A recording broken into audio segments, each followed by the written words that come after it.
Dans cet article, l'auteur parle de la psychologie du choix créatif dans la vie de l'homme. Il explique que l'homme a la capacité de créer des conditions qui correspondent à son bien-être total, mais cela dépend de sa capacité à se libérer des craintes qui limitent ce choix. Il distingue deux niveaux de choix, les choix passifs, conditionnés par la personnalité, et les choix créatifs, qui peuvent être créés au fur et à mesure de notre évolution. La plupart des gens vivent des choix non créatifs, qui expriment le pouvoir d'une conscience collective ou affectée. Mais certains individus créent de nouveaux choix basés sur une conscience capable de se déraciner et de se réimplanter dans un mouvement de vie qui correspond à leur bien le plus élevé. L'auteur souligne que l'homme découvre la limitation du choix dans sa vie lorsqu'il réalise ses propres limitations psychologiques et son incapacité à contrôler l'énergie de sa conscience. Il affirme que l'homme est libre en potentiel, mais pour faire des choix créatifs qui correspondent à son bien-être, il doit surmonter la nature invraisemblable de sa condition humaine et avoir confiance en ses propres moyens mentaux. La conscience collective a une influence importante sur l'ego et les relations de l'individu avec la société. Lorsqu'un individu prend sa vie en main, il est confronté au besoin de faire des choix basés sur sa véritable nature. Cependant, la nature réelle de l'homme dépasse la conscience collective de l'humanité, bien qu'elle puisse interagir avec elle pour vivre en harmonie avec ce qui a été organisé historiquement. Un individu conscient peut bénéficier des accomplissements de la conscience collective tout en conservant son autonomie psychologique et créer ses propres choix de vie. Cela lui permet de contribuer à la création de formes nouvelles tout en étant en harmonie avec ce qui a été créé auparavant. Pour vivre pleinement selon sa nature humaine, l'individu doit apprendre à créer des choix basés sur son propre bien-être et à éviter les influences potentielles de la conscience collective. Cela nécessite une déprogrammation psychologique pour voir et éliminer les influences négatives qui entravent la capacité de choix autonome. La création de choix autonomes nécessite également une volonté dans l'énergie et une compréhension de la nature humaine, mais c'est une caractéristique nouvelle de la conscience humaine qui émerge dans une nouvelle phase d'évolution.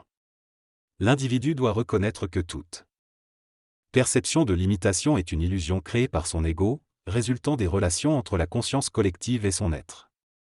Ces limitations empêchent l'individu de créer une vie qui correspond parfaitement à son bien-être. Les connaissances initiatiques ou les formes d'instruction de la nouvelle époque ne permettent pas à l'individu de créer un choix. Elles servent plutôt à lui montrer ses illusions afin qu'il puisse éventuellement créer son propre choix. La création d'un choix relève de la conscience individualisée, elle ne peut pas être universelle. Chaque individu possède en lui-même des mécanismes de créativité qui s'alignent avec sa nature. Chaque individu a la capacité de créer son propre choix, qui peut coïncider avec celui d'un autre individu vivant de la même énergie créative. Il est important que chaque individu crée un choix équilibré dans sa vie, afin qu'il puisse coïncider avec le choix d'un autre sans nuire. Si un choix nuit à l'autre, cela signifie qu'il y a un manque de perfectionnement dans l'intelligence créative de l'un ou de l'autre. Pour créer un choix créatif et un mode de vie qui correspond à son bien-être, il est essentiel d'avoir une grande conscience de soi et de ses besoins. La conscience de soi est une conscience matérialisante, liée à notre capacité de créer des choix qui nous procurent un équilibre énergétique. Il ne faut pas dissocier nos besoins de notre intelligence créative. La conscience de soi est une conscience de nos besoins réels, qui, une fois remplis, nous rendent parfaitement équilibrés. Pour créer un choix créatif et autonome, il est nécessaire de rompre avec les habitudes de l'ego et les mécanismes de fausse sécurité qu'elles ont créés. Ces mauvaises vibrations liées à l'ego empêchent l'expression de notre véritable nature et nous maintiennent dans une vie mécanisée qui ne correspond pas à qui nous sommes réellement. Pour pouvoir exprimer pleinement notre nature, il est essentiel de se libérer de ces mauvaises vibrations et de décomposer la valeur psychologique de notre moi. Cela implique de remettre en question nos habitudes de vie et de faire des choix créatifs qui viennent de nous-mêmes, plutôt que d'être influencés par la société ou la conscience collective. Créer un choix à partir d'une conscience supérieure nécessite une nouvelle façon de vivre, qui coïncide avec notre véritable nature. Cependant, la société dans laquelle nous vivons ne nous permet souvent pas de vivre de manière créative et en accord avec notre véritable nature. Cela nous amène à prendre des décisions qui divergent de nos anciennes habitudes et à adopter une nouvelle formule de vie. Beaucoup de personnes vivent leur vie en fonction de principes hérités de la conscience collective, plutôt que de vivre selon leur propre mouvement générateur. Cela mène à une impuissance d'expression de notre moi créatif et à une vie basée sur la pacification de nos besoins, ce qui peut générer de l'anxiété existentielle, de la déprime. Un manque de vitalité. Créer un choix demande une mentalité qui refuse de jouer selon les règles habituelles imposées par la société et qui est prête à remettre en question les habitudes héritées. C'est un processus difficile, mais nécessaire pour exprimer pleinement notre nature et retrouver notre vitalité générative. L'homme doit comprendre que sa nature véritable n'est pas innée mais se trouve enfouie dans les profondeurs de la terre, dans les mystères de l'homme. Il doit exposer cette nature à la lumière de son intelligence et de sa volonté afin de se renouveler constamment et de créer une vie toujours changeante. La pacification de l'homme est un poison qui fait partie de son alliance avec l'involution et qu'il devra éliminer un jour de sa vie. L'homme doit faire un choix qui lui permettra d'exercer une santé matérielle en harmonie avec sa conscience créative. Ce choix n'est pas un choix bon ou mauvais, mais le seul qui soit en accord avec ses aspirations. Il ne s'agit pas de se demander si le choix est bon, mais de comprendre que le choix créatif est le seul choix possible. Un choix créatif est l'expression de la nature profonde de l'homme, tandis qu'un choix polarisé est influencé par la mémoire, l'émotivité et les pensées, et n'est pas le produit de la créativité mentale de l'homme. Si l'homme conscient n'est pas capable de faire ce choix vital, il ressentira un manque, une impuissance et un vide intérieur. Un homme qui crée un choix vit en harmonie avec lui-même et sa vie devient autosuffisante. À partir de ce moment-là, l'homme n'a plus besoin de s'inquiéter des conséquences de son choix. Dans ce texte, l'auteur soutient que l'homme a la capacité de créer des choix créatifs qui coïncident avec sa vraie nature et ses désirs profonds. Pour ce faire, il doit d'abord prendre conscience de lui-même et assumer la responsabilité de sa conscience créative. En créant un choix, il engendre des forces inconscientes qui l'amèneront à la manifestation de ce choix. Elle est prête à exécuter son choix, il ne se préoccupe plus de savoir s'il est bon ou mauvais. L'homme peut ainsi réconcilier sa vie avec lui-même, réaliser son potentiel créatif et trouver un bien-être durable. Il est important de souligner que le choix créatif ne doit pas être basé sur des notions relatives, mais doit être choisi dans le but de vivre une forme de vie absolue, en harmonie avec soi et avec le monde extérieur. Il ne faut pas être un voyant psychique qui attend que la vie lui révèle son choix, mais plutôt créer un choix qui correspond à sa vibration actuelle. En résumé, l'homme a le pouvoir de créer des choix créatifs en étant conscient de lui-même et en assumant la responsabilité de sa créativité. La vie ne fait pas de faveur à l'homme, elle est un continuum d'énergie qui crée constamment des expériences dans sa conscience. L'homme doit comprendre qu'il a la capacité de choisir et de créer son propre avenir. Il ne doit pas attendre que la vie ou des forces extérieures agissent pour lui. L'homme doit se libérer des influences et créer des choix qui lui permettent de vivre selon sa propre créativité. En éveillant sa conscience et en maîtrisant les énergies en lui, l'homme devient un être supérieur capable de créer son propre futur. Ce choix créatif ne dépend pas du passé ni des mécanismes de la personnalité, il est neuf et sans condition.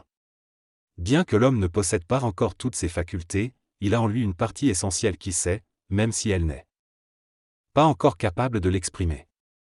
L'homme doit prendre conscience de ses besoins fondamentaux et résister aux forces qui les empêchent de se réaliser. Il doit se rendre compte qu'il a un rôle à jouer dans la vie qui lui est propre et qui le concerne profondément. Cette prise de conscience est entravée par la programmation culturelle de l'homme, qu'il doit surmonter pour vivre pleinement son état de conscience. Lorsqu'il s'agit de choix créatifs dans la vie consciente de l'homme, il est important de distinguer entre les choix impulsifs et ceux qui sont véritablement créatifs. Certains choix impulsifs découlent de l'immaturité de la conscience et peuvent causer des problèmes. Dans la création d'un choix créatif, il faut être patient et avancer graduellement dans la manifestation de ce choix. Il ne faut pas précipiter les choses au risque d'avoir à reculer par la suite. Il est également primordial de prendre en compte la valeur de la vie des autres lors de la création d'un choix créatif. Un choix créatif ne devrait pas causer de souffrance à autrui, ni être basé sur une illusion ou un manque de compréhension. L'homme nouveau doit être équilibré dans son énergie avant de faire un choix créatif afin de ne pas nuire à ceux qui l'entourent. Créer un choix à partir d'une conscience supramentale signifie exécuter, dans un certain temps, une forme d'énergie créative qui constitue la meilleure solution pour soi-même et pour les autres. Il est normal que ceux qui ne comprennent pas ce choix créatif puissent ressentir de la souffrance, mais il ne faut pas leur rendre la vie plus difficile. La conscience créative ne doit pas troubler les relations humaines, mais plutôt les enrichir. La création d'un choix nécessite une grande maturité et un équilibre préalable dans sa vie. Il faut replacer toutes les pièces du puzzle avant d'engendrer l'énergie nécessaire pour ce choix.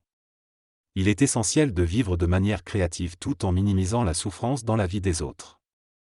En Conclusion, le choix créatif doit être réalisé avec patience, maturité et compréhension de l'impact sur soi-même et sur les autres. Il ne doit pas créer de confusion ni de souffrance inutile, mais plutôt enrichir la vie dans un équilibre harmonieux. L'homme conscient ne peut pas éviter les chocs qu'il crée ou doit créer pour devenir libre et mener sa propre vie.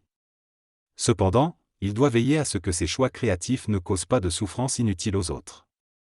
Il est normal que l'évolution de l'homme conscient entraîne parfois de la souffrance chez les autres en raison des liens créés lors de l'involution, mais il doit minimiser ces dommages. Il ne peut y avoir de renouveau dans la vie sans souffrance, mais l'homme conscient doit prendre soin de son frère, à condition que ce dernier soit réellement un ami. Si le frère est un ennemi, l'homme n'est pas tenu de le protéger. Il est essentiel que l'homme évalue correctement les liens qui le lient à son frère et ne se trompe pas sur leur nature. Pour que l'homme considère son frère comme tel, il doit lui-même être plus conscient et reconnaître le droit de son frère à faire des choix créatifs dans sa vie. Chacun a le droit de décider de sa propre vie, mais s'il y a une interférence injustifiée de la part du frère, l'homme conscient doit prendre conscience des mécanismes de l'ego et défendre son droit à un choix créatif. Le texte souligne l'importance pour l'homme conscient de faire des choix qui soient en accord avec sa véritable nature. Il est essentiel d'avoir une conscience claire et une compréhension de la spécificité de ses choix créatifs. Le texte mentionne également la difficulté pour l'homme en évolution de discerner entre le réel et l'irréel, du fait de son immersion dans des habitudes et des mécanismes de personnalité qui ne sont pas en adéquation avec sa véritable personne. Pour exercer son droit de faire un choix réel et créatif, l'homme doit être ancré en lui-même et être conscient de ce droit. En faisant des choix qui correspondent à sa conscience autonome et équilibrée, il peut créer son propre meilleur monde, malgré les circonstances extérieures. L'auteur souligne que la banalité du monde est le reflet de la banalité de l'homme lui-même.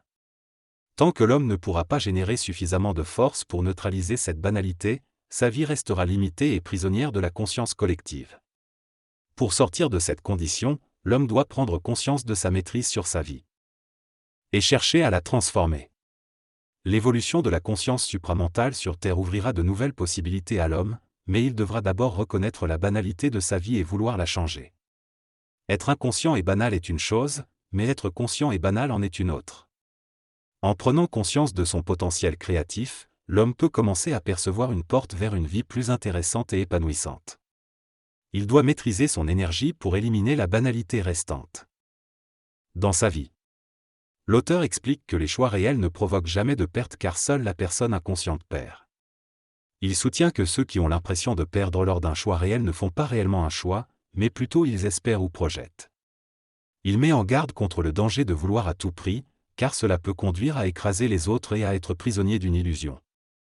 Il précise qu'un vrai choix demande de vouloir réellement, avec détermination et en se basant sur le meilleur de soi-même. Il souligne la nécessité d'être conscient pour éviter de se tromper et de vivre une vie qui ne tourne pas rond. Selon lui, vouloir réellement demande du temps, du discernement, de la lucidité, de l'amour pour les autres et une conscience intégrale. Un choix créatif est vu comme étant vital et continu, et permettant une nouvelle forme de vie et d'expression de notre énergie créative. L'être humain exprime un mouvement plus élevé dans sa vie, indépendant des facteurs planétaires. Il est essentiel pour l'homme nouveau de comprendre que son choix créatif ne peut pas être fait par panique ou insécurité, mais doit être aligné avec son bien-être. Le choix créatif n'est pas conditionné par les expériences passées et permet à l'homme d'avoir une vie harmonieuse et bénéfique. Ce choix nécessite une certaine maturité et conscience, ainsi qu'une paix véritable. Parfois, l'homme est encore attiré par des aspects astraux et des distractions, mais ces éléments ne peuvent pas faire partie de sa nouvelle structure de vie. Pour créer ce choix, il faut être prêt à vivre sans ces influences qui hypnotisent l'esprit. Parfois, nous faisons des erreurs de choix car nous ne sommes pas prêts émotionnellement et mentalement, mais cela permet de mieux ajuster nos centres et de réaliser que le moment n'est pas encore venu pour créer notre propre choix. Il y a un conflit entre l'aspect interne et l'aspect externe de la vie de l'homme, ce qui peut causer de la souffrance et de la tension. Cependant, il est inévitable que l'homme nouveau atteigne un stade où il pourra choisir sa propre voie. Pour créer un choix réel, l'homme doit atteindre un niveau de maturité suffisant pour intégrer une nouvelle énergie et l'associer à des événements de vie qui peuvent absorber cette énergie. Il doit prendre conscience de ce choix qui existe en lui et le nourrir jour après jour en ajustant sa conscience, ses émotions et sa mentalité. Lorsque l'homme aura développé ses facultés, il pourra alors manifester son choix réel et vivre une vie épanouissante.